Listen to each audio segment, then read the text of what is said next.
For bowl turning, you need something called a mandrel, which is like a little cylinder of wood with spikes on the end which stick into the blank piece of wood that you're going to turn.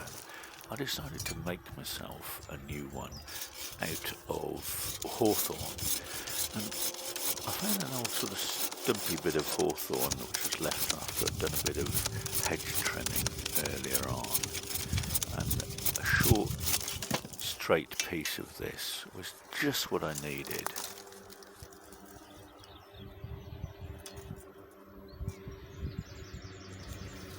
Here I move to something called a shaving horse, which is a very, very old but simple, primitive piece of kit that's used for holding a piece of wood steady while you make it round or prepare it for use on the lathe.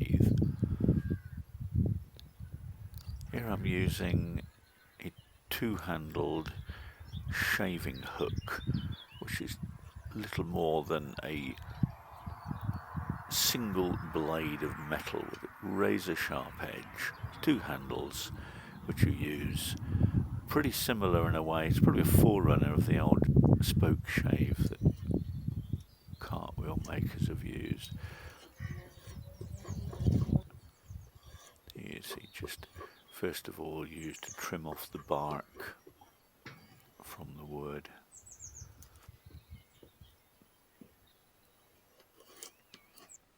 It's got a very cunning little lever, a foot operated lever, which the moment you release it, it lets the wood go and you can move it, but a little bit of pressure and it holds it as steady as a rock, and the harder you pull, the harder it grips it. So it's perfect for holding the wood steady while you shave it.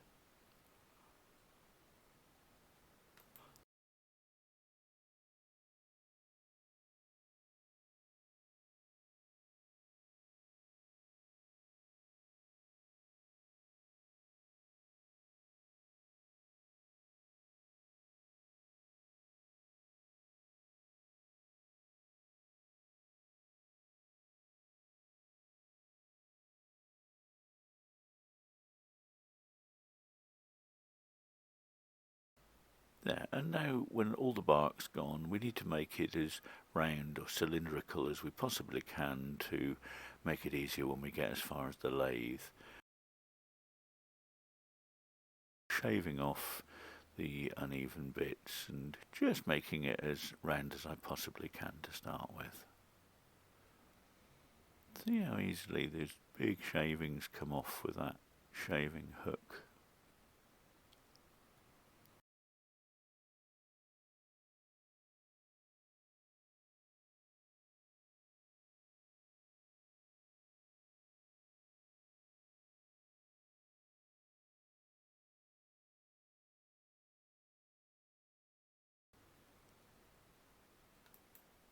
There, and now it's done.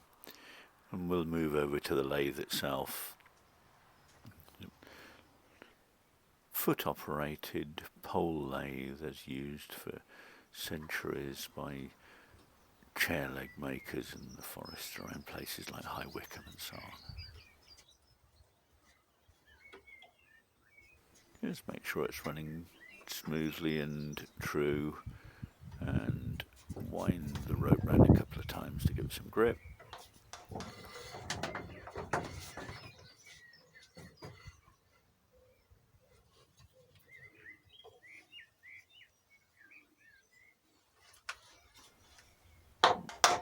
Very technical bit of adjustment there.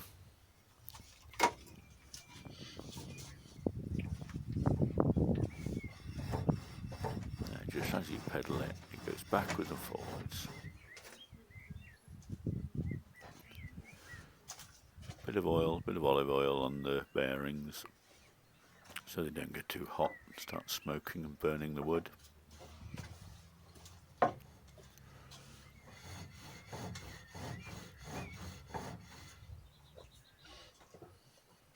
Lovely to hear the birds singing in the background. I love standing in this shed just looking out at the field and listening to the birds. Notice the micrometer fine adjustment of the chisel rest there. Very technical. Now big roughing out gouge, a big, wide, shallow, curved chisel, just to rough out the work, take the bumps and lumps off the billet of wood.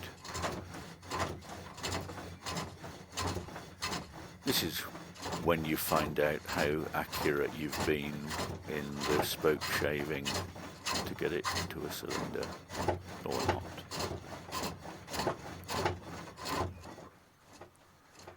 Notice how the sound of the chisel changes just a little bit as it starts to take longer and longer shavings.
Working in from the other end of the piece I'm going to use. With spindle turning like this, it's useful to have a piece of wood, a billet of wood longer than you actually need, so you've always got somewhere for the rope to bite onto, keeping your work area separate from that. Notice now we're beginning to get longer and longer curls of wood as the piece of wood becomes more and more cylindrical. Lots of nice big curly shavings there.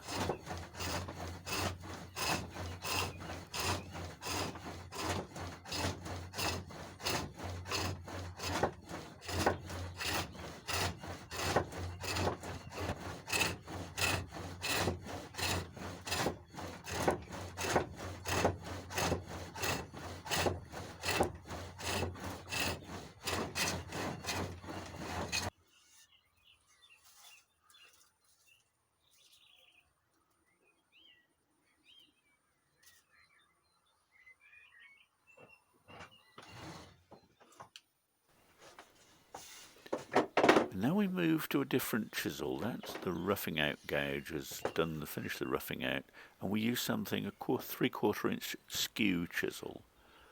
And this is for basic shaping of the piece, just to mark out the shaping.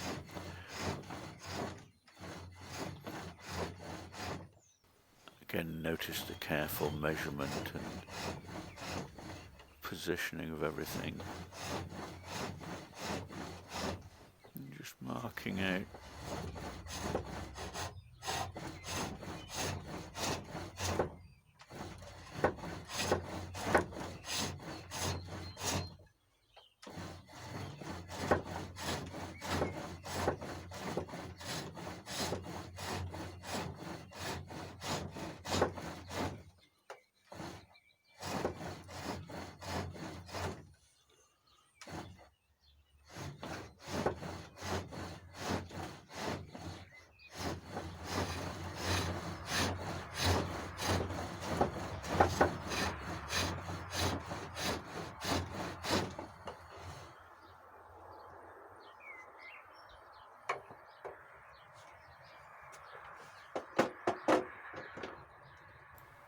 that's the basic shape marked out.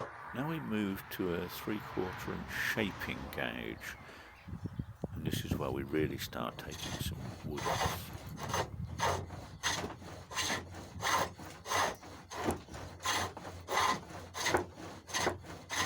Want to shape this nose end of the mandrel So that this will be the piece where the spikes go, and eventually which holds the blank for bowl turning, making it a bit tapered down there so I can get the chisels in.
Now we move to the big 2-inch square chisel, which is a smoothing chisel. It's like a plane for planing off all the lumps and bumps and the minor imperfections left by the other chisels. You just move along, nibbling gently at the surface of the wood, making it all nice and smooth.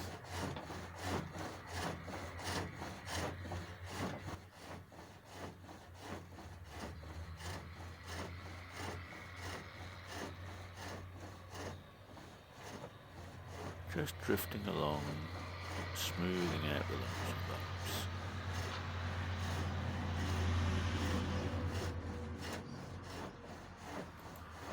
We use the skew chisel again to do the same job on the taper, where the big chisel just won't quite get into that taper.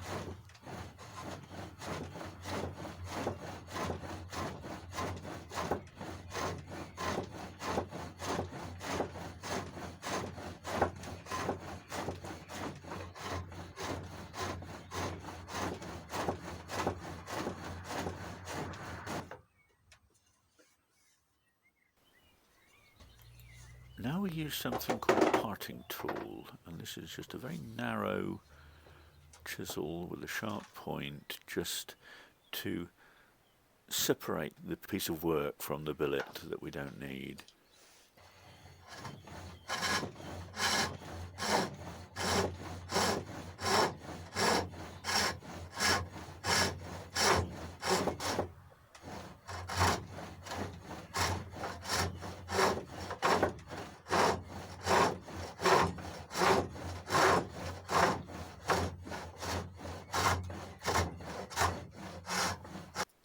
But before we do that, we'll give the wood, the surface of the wood, a final polish, and we do that with a handful of the shavings, all those lovely curly shavings. We hold that in and we spin with the lathe just to burnish the surface of the wood, and the heat and the friction all serves to just smooth off the final little imperfections there. We take off the last little bit of the join with the parting chisel, just enough so that we can snap it off. And that snaps off there. So we can move now into the workshop and finish off the mandrel. That's the shape of the mandrel there. We're going to smooth off that piece, again using the spoon carving hook.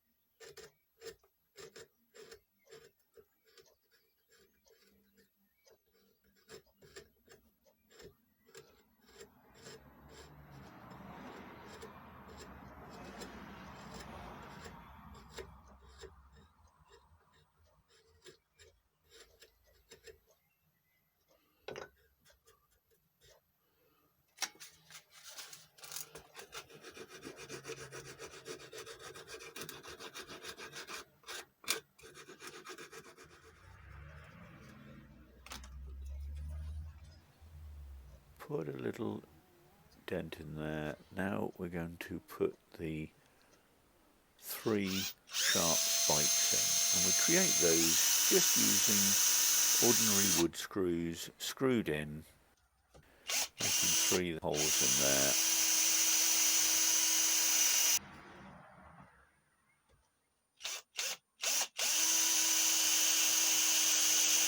Screw the screws in, all 3 of them, and then just snip the heads off.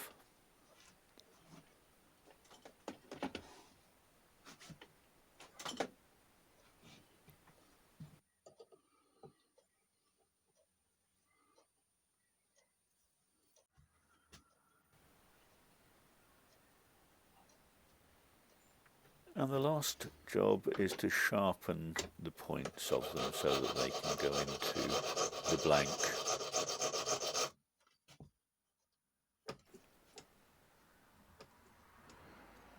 And there we have it. And in the next video I'll show you how we use that to actually turn a bowl.